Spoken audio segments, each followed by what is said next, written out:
Welcome, welcome. Today's joke: I'm addicted to breathing. I'd die without it. Well, today's goal is to figure out what organisms do with the glucose once they have it. Our focus is going to be a process that's called cellular respiration. And cellular respiration describes what organisms do with that glucose once they have it. So without food, we'd all die. So I'm going to let you have a look at Joey Chestnut here. Go! In 2020, Joey Chestnut here And we are underway. was The sticking in 2020 as many men's beef division sticks of into the his Nathan's mouth famous hot to dog win eating money. contest. In It's been something else to 2020, get this off the he ground, and I ate hope that 75 MLE's hot been able to dogs help our peers across the and sports vertical, buns. MLB, That's NFL, right, show them the way that you 75 can hot have live dogs sports here, and they all got to and figure it out. buns. Life inside the Crazy. bubble. Now, once we have that food, I'm going to go ahead and raise myself right over here so I'm a little bit taller than you. Once we have all that food in our body, regardless of whether it's glucose, of whether it's hot dogs or hamburgers, Takis, whatever it is, it just sits there. It takes a special gas to convert that food into energy. And for both plants and animals, it is the exact same gas. In this top box right here, I'd like you to start off by defining cellular respiration. And you can go ahead and type with exactly what I'm typing with. And that is that it's a series of chemical reactions turning food into energy called ATP. In order to do any activity whatsoever, you are going to need ATP. And ATP is going to come from, well, glucose, food that you put in your body.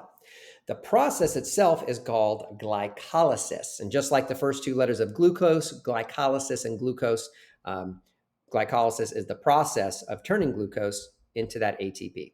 So go ahead and turn to page 19, find that definition for glycolysis and write that in. Now, like I said, all organisms participate in cellular respiration, not just plants, not just animals, bacteria, all living organisms. And the process making the food into smaller molecules so we can use it in that form of ATP is called glycolysis. So what I'd like you to do is I'd like you to pause and I'd like you to come up with 6 activities, 3 that you enjoy. For example, something that I enjoy is cooking. So I'm always kind of cutting up food and measuring things out in the kitchen. And one of the things for sure that bothers me is when someone's sitting next to me in the car singing along to a song. So go ahead and write 3 activities, all of which take ATP. So all of these activities that you list, whether you like them or not, they all come back to ATP. And every single thing you eat is traced back to every single activity that you do is traced back to ATP, which is traced back to glycolysis, which is traced back to this process called cellular respiration. And everything that you eat can be traced back to glucose. You like pretzels? Pretzels are from wheat. Wheat is a plant. Bam, glucose. You like eating hamburgers? Hamburgers come from cows. Cows eat grass. Grass is a plant. Boom, glucose. You like those spicy Takis? Takis are made with corn flour. Corn flour made from corn. Corn is a plant.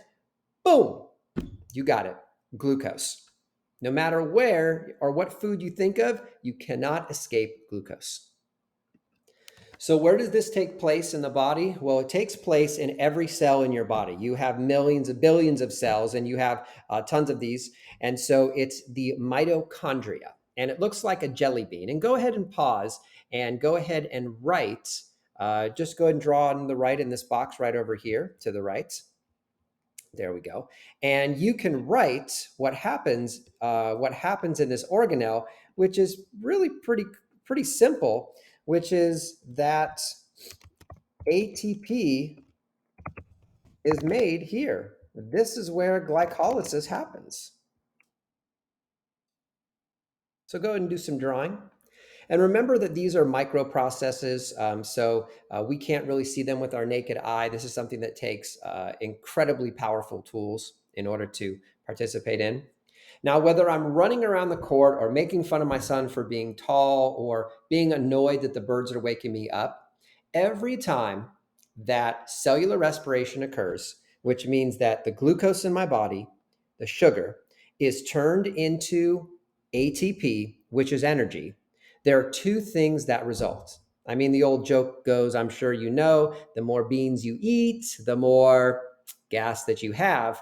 Well, during cellular respiration, there are also two things that result. One of them happens to be water. You can go ahead and type this in. And the other that results, as you can guess from here, is carbon dioxide. You got it. So what I'd like you to think about for a moment is how this affects you. So think about the last time that you ran in PE for the mile or ran around the track. A couple things happened. Probably you were sweating, and the other one is you were probably breathing hard or panting. Think about that for a moment. You were partaking in activities, you were using up energy, you're burning energy, you're using all that stored food, and the two things that result from it are water and carbon dioxide. Congratulations, this is the reason why you are sweating and why you are breathing so hard. It's because all of this waste, this water and this carbon dioxide, it has to go somewhere when you are creating energy. Photosynthesis and cellular respiration are 100% connected. Plants need our carbon dioxide, we need their oxygen, and one cannot exist without the other. Have a great day, guys.